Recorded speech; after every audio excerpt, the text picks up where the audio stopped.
Hello students, welcome to my class.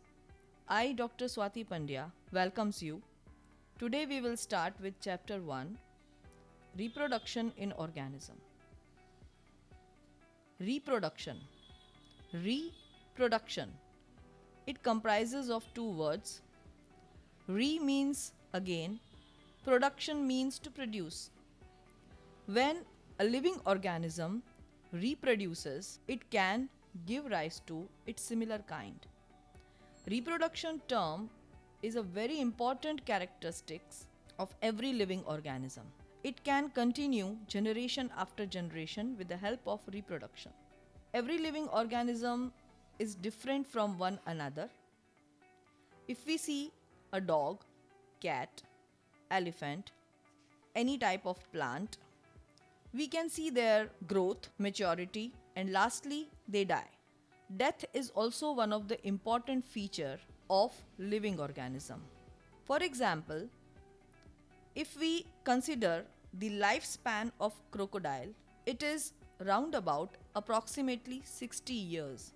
On the contrary, if we see the lifespan of tortoise, it is about 100 to 150 years. Same for elephant. It can live much more as compared to us. Human beings are also having lifespan of roundabout 65 to 80 years. What do you mean by lifespan? It is the period from birth to the natural death of an organism. Within this time duration, every mature organism it reproduces. We can define the word reproduction as it is a biological process in which an organism gives rise to young ones. We can call them offsprings of their similar type, and it enables the continuity of species generation after generation. So it is so simple. Reproduction is an important event in every organism's life. What are types of reproduction? Can you guess, students? There are two types of reproductions, asexual and sexual. These terms are not new for you. You have learned earlier. Asexual reproduction and sexual, the meaning of these two terms are: first term, asexual reproduction, when offsprings are produced by a single parent with or without the involvement of gamete formation, then it is known as a sexual type of reproduction. Many of the lower organisms, either it may be plants or animals, they owe for asexual reproduction. Similarly, sexual reproduction can be defined as when two parents of opposite sex, one is male, another is female, when they participate in the process and also the fusion of their gametes occur, then they go for sexual reproduction. Now we will learn detail of asexual reproduction. As we have understood earlier, asexual reproduction involves only a single parent.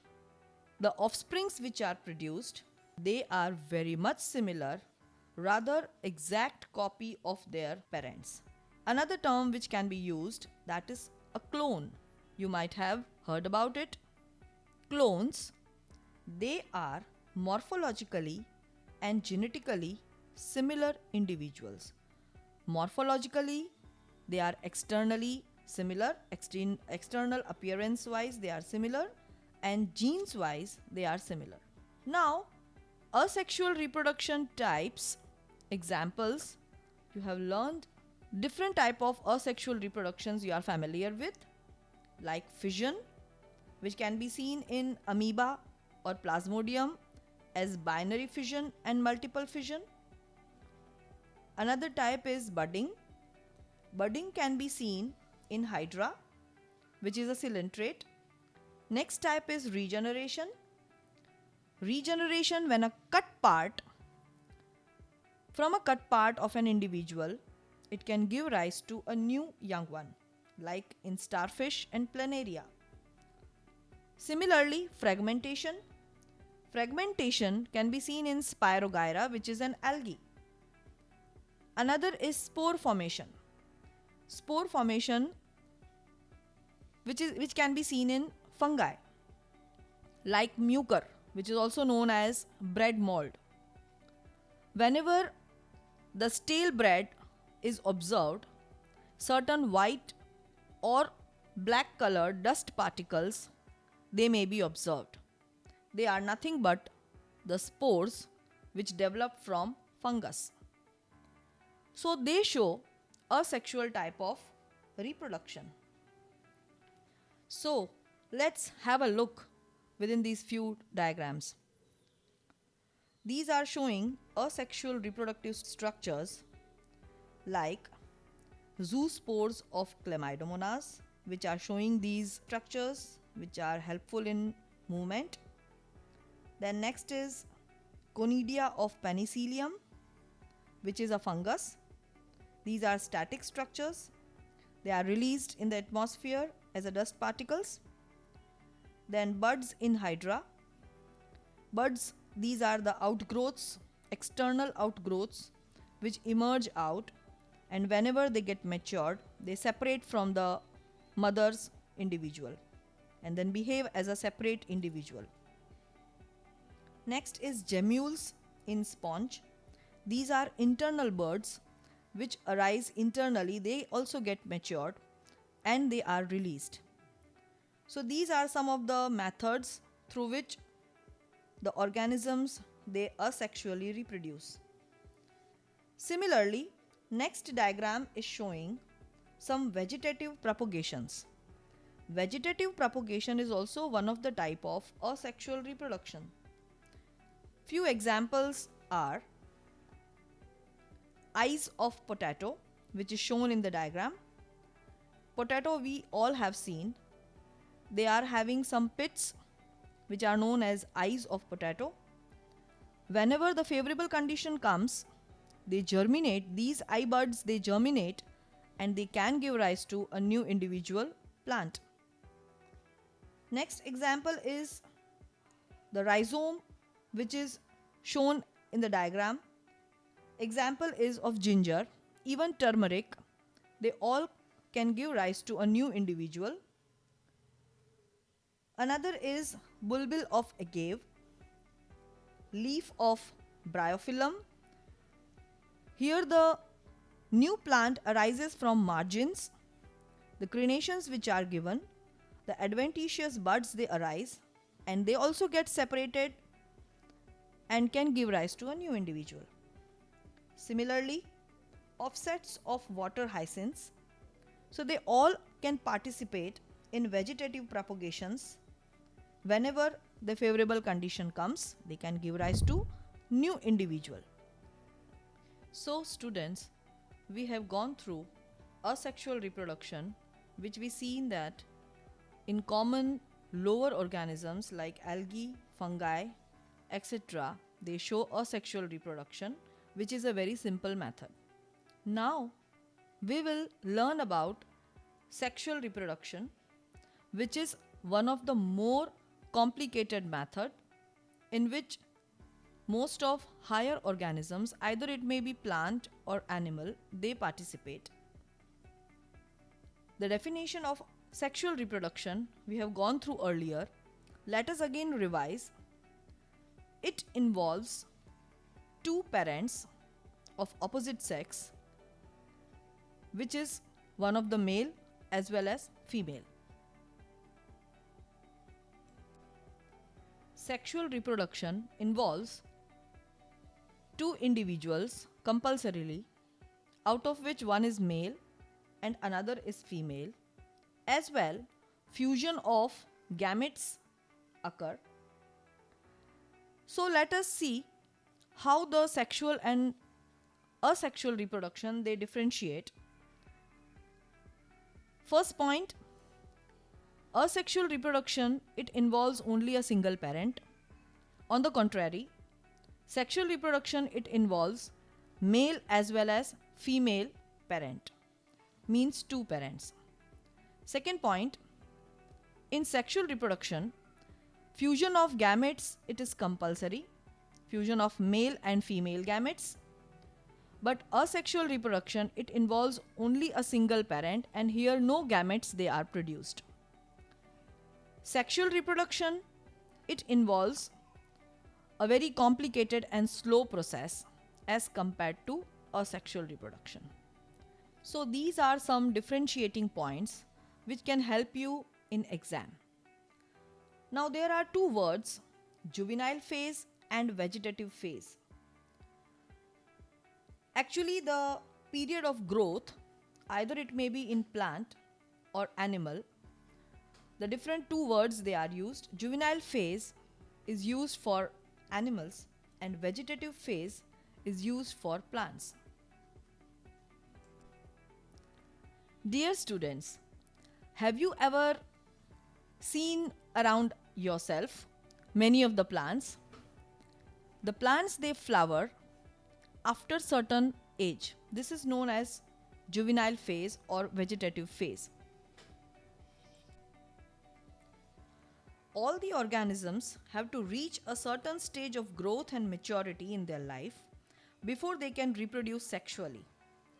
So, the juvenile phase and vegetative phase, they are the primary phase of life in which the sexual reproduction, it never starts. After the completion of juvenile phase in animals and vegetative phase in plants, they can be sexually matured. Have you ever seen the plants around yourself, students? There are so many plants like neem tree, mango tree, asopalo tree, many more. Actually, there are so many variations which are observed. But flowering is one of the sexual maturity symbol. When the plants they get matured, they bloom flowers. So, getting into the flower, it is one of the signal which shows the sexual maturity. So, flowers are the sexually reproductive organs. Students, have you ever observed certain plants? Some are seasonal and some bloom throughout the year. Some are annual, some are biennial type. Few examples we will discuss. A few plants exhibit unusual flowering phenomena like the bamboo species. Its uniqueness is it flower only once in their lifetime. Another example is Strobilanthes kunthiana, which is commonly known as Neelkuranji. It flowers once in 12 years. So certain examples are very unique which you have to remember for your exam. Now, let's take some examples from animals.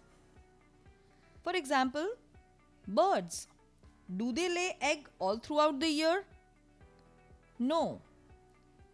They are seasonal. Another example, the animals like dog, cat, lizard, frog.